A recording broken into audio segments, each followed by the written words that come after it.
Hi, my name is Tejasvi. I am studying in Acharya. I am from SP Robotics community.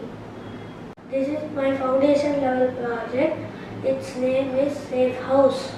Let me explain the working model of my robot. If any team come inside we will open the door, the air sensor will sense it and the buzzer will buzz and the LEDs will glow. By that we can notice that a thief is coming in. Let me show how it's work.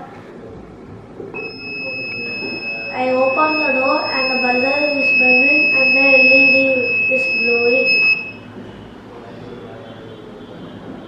Components I have used: power supply board, 2 LEDs, 1 buzzer, IR sensor, battery, barrel jack and wire. Thank you for watching my video.